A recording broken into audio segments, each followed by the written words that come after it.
ওম গণেশায় নমঃ, ওম গণেশায় নমঃ।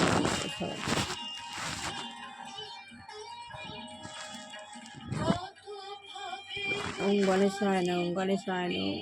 ওম বিষ্ণু, ওম বিষ্ণু। বিষ্ণু বাবু দিলে কি মা চলন্ত স্থানের শত্রু করুণায় ক্ষতি করে শ্রী গুরুদেব দুর্গাকৃষ্ণ পরমহংস দেবায় সাই বাবাই নম, সাই বাবাই।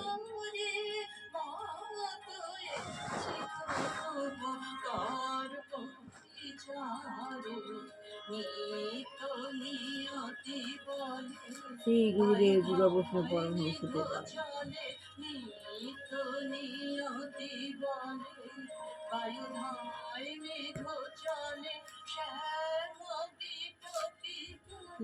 মা সরস্বতী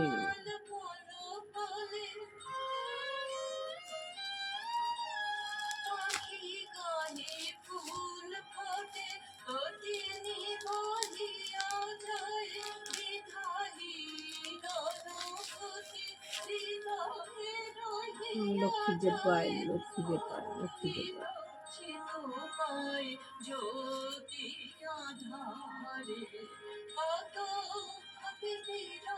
গীতা গীতা গীতা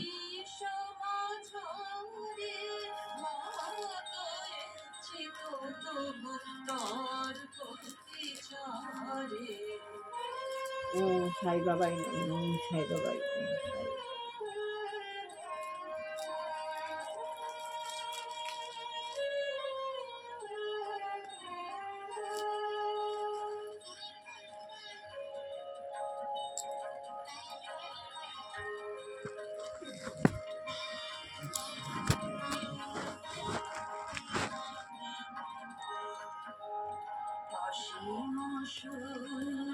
আত্মজ্ঞান লাভের পয়সা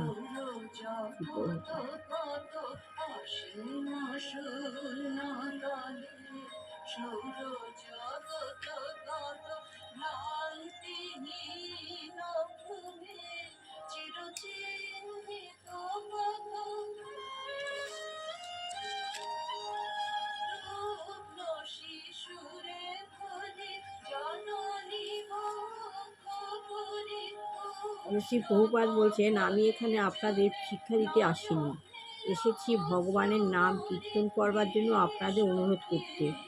বাইবেলও সেই উপদেশই আছে, বাইবেলেও সেই উপদেশই আছে। আসুন আমরা একে অপরের সঙ্গে সহযোগিতা করে ভগবানের নাম কীর্তন করি।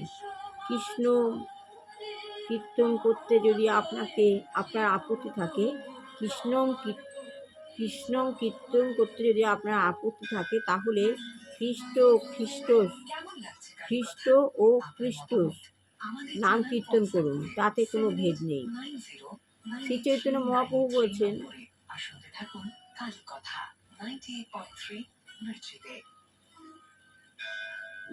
নাম নায়কারী বহুধা নিজ সর্বশক্তি। সংস্কৃত ভাষা মানে হচ্ছে ভগবানের অনন্ত কোটি নাম আছে, ভগবানের অনন্ত কোটি নাম আছে, এবং যেহেতু তার নাম এবং তিনি স্বয়ং অভিন্ন, যেহেতু তার নাম আর তিনি স্বয়ং অভিন্ন, তাই তার প্রতিটি নামেই তার পূর্ণ শক্তি অর্পিত হয়েছে। তাই হিন্দু, খ্রিস্টান অথবা মুসলমান উপাধিমুক্ত, তাই খ্রিস্টান মুসলমান উপাধিমুক্ত হয়েছে। উপাধিমুক্ত হয়েও যদি আপনি আপনার শাস্ত্র নির্দেশিত নামে তার নাম কীর্তন করেন, তাহলে আপনি পারমার্থিক স্তরে উন্নীত হতে পারবেন। মানব জীবনের উদ্দেশ্য আত্মজ্ঞান লাভ করা। মানব জীবনের উদ্দেশ্য হলো আত্মজ্ঞান লাভ করা। এই জন্য আমি আত্মজ্ঞান লাভ পন্থা বইটা পড়ছি। তাই মানুষের জীবনের উদ্দেশ্য হলো আত্মজ্ঞান লাভ করা, ভগবত প্রেম লাভ করা। সেটাই হচ্ছে মানুষের যথার্থ কর্তব্য। আপনি হিন্দু হয়ে ওই কর্তব্য সম্পাদন করবেন। আপনি যদি হিন্দু হন তাহলে ওই কর্তব্য সম্পাদন করবেন। কী কর্তব্য? ভগবানের আত্মজ্ঞান লাভ করা, ভগবত প্রেম লাভ করা। তাহলে আপনারও সেটা করাই কর্তব্য। আপনি হিন্দু হয়ে ওই কর্তব্য সম্পাদন করবেন না খ্রিস্টান হয়ে সম্পাদন করবেন, তাতে কিছু আসে যায় না। এবার আপনি হিন্দু হয়ে সেই কর্তব্য পালন করতে পারেন, খ্রিস্টান হয়েও সেই কর্তব্য পালন করতে পারেন, মুসলিম হয়েও ইসলাম ওই কর্তব্য পালন করতে পারেন। যে যেই ভাষার লোক, যেই জাতি যে ভাষাভাষী লোক, সে সেই জাতি সেই ভাষাভাষী নিয়ে সে ভগবানের প্রেম করবে, ভগবানের আত্মজ্ঞান লাভ করবে, এটাই তার কর্তব্য। তবে আসন্ন কথা হচ্ছে এই কর্তব্য সম্পাদন করুন। তবে আসল কথা হচ্ছে এই কর্তব্য সম্পাদন করুন। ফাদার ইমনুয়েল বলছেন, হ্যাঁ, আমি আপনাদের সঙ্গে একমত। এইটুখানি বললাম। ভালো লাগলে লাইক শেয়ার কমেন্ট অবশ্যই করবেন। সবার ভালো হোক, কল্যাণ হোক, মঙ্গল হোক, দুস্থ বাচ্চা ভালো করে পড়াশোনা শুধু মানুষের মানুষ হোক, বিবাহযোগ্য ছেলে মেয়ের বিবাহ হোক, চাকরিযোগ্য ছেলে মেয়ের চাকরি হোক, শত্রু দমন করুন, সবার ভালো হোক, কল্যাণ হোক। যে গৃহে দুরারোগ্য গৃহিণী রয়েছেন, পরিবেশ কলুষিত করছেন, তাকে চেতনা দিক ভগবান, আত্মজ্ঞান লাভের পথ করে দিক, আর তাহলে সরিয়ে নিন, কারণ পরিবেশে ক্ষতি করে না। আর যেসব গৃহে রোগগ্রস্ত বৃদ্ধ বৃদ্ধা যুবক যুবতী রয়েছে, ভগবান যেন তাদের মুক্তি দেন। ওম শ্রী গুরুদেব পরমহংস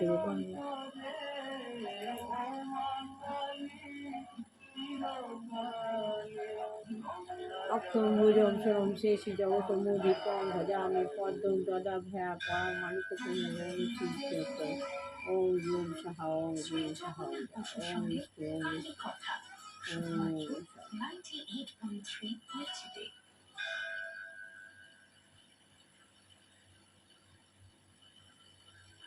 কৃষ্ণ হরে কৃষ্ণ হরে হরে হরে রাম হরে রাম বাবার এক হরে প্রিয় কৃষ্ণ শিষ্য কৃষ্ণ কৃষ্ণ গুরু হরে সারাটা গুরু রাম জন্মসভা হরে রাম সমস্ত দিন রাম কঠোর হরে পরিশ্রম শ্রী ও গুরু আত্মদরিদ্রের সেবা করেন। সেই দিন খুবই দুর্যোগপূর্ণ আবহাওয়ায় বাবার তিরুভাব উৎসব পালিত হয়।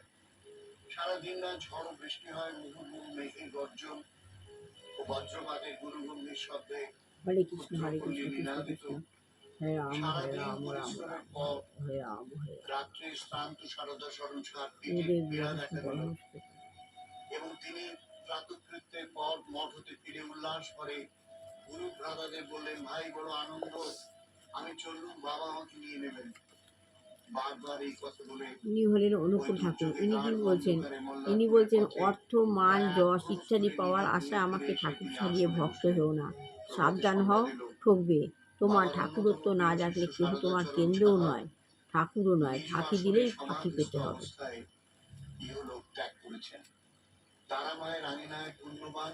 ভারতের অবনতি তখন থেকে আরম্ভ হয়েছে। কখন থেকে? যখন থেকে ভারতবাসীর কাছে অমূর্ত ভগবান অসীম হয়ে উঠেছে। ঋষিবাদদের উপাসনা আরম্ভ হয়েছে। ভারত যদি ভবিষ্যৎ কল্যাণকে আবাহন করতে চাও, তবে সম্প্রদায়গত বিরোধ ভুলে যদি কিছু বিভূতি দর্শনের ইচ্ছে থাকে, তাহলে সৎ সাহসের শ্রদ্ধা সহকারে তারাপীঠের মহাশ্মশানে খ্যাপা বাবার শরণাপন্ন হন, তার নামে মাতোয়ারা হন। দেখবেন তিনি নিশ্চয়ই আপনার মনোবাসনা পূর্ণ করবেন। না না না, পূজা মন্ত্র প্রয়োজন নেই, শুধু তার নামই আপনাকে আত্মহারা করবে। বাসনা কামনা ওই মহাপুরুষের নামাগ্নিতে প্রস্ফীভূত হবে। আপনার মধ্যে থাকবে শুধু প্রেমাশ্রু আর আনন্দ। আপনি জানবেন তিনি সাকার ব্রহ্ম, তিনি কালী তারা কৃষ্ণ রাম, তিনি পিতা মাতা ভগিনী, তিনি জগৎগুরু মুক্তদাতা। না আছে ভক্তি করিতে আহ্বান, এই শুষ্ক হৃদয় মরুর সমান, নাহি অশ্রু জল করি নিবেদন, কৃপা করি যদি দাও পদে স্থান, এদিন হীন পেতে পারি ত্রাণ। জয় তারাপীঠ ভৈরব, শ্রী শ্রী বাবা খ্যাপা বাবার জয়। বাবার আশীর্বাদী হাত আপনার মাথায় পড়ুক, তারা মা আপনাকে প্রাণ করে আশীর্বাদ করুন। ভালো থাকুন, সুখে থাকুন, স্বস্তিতে থাকুন। শুনছেন মির্চি আলী কথায় আপনি রয়েছেন। তাহলে আর তা যদি স্বীকার করা যায় তাকে ভালোবাসে, কারণ পূর্ববর্তীকে অধিকার করাই পরবর্তীর আবির্ভাব। শুধুমাত্র 98.3 মির্চিতে।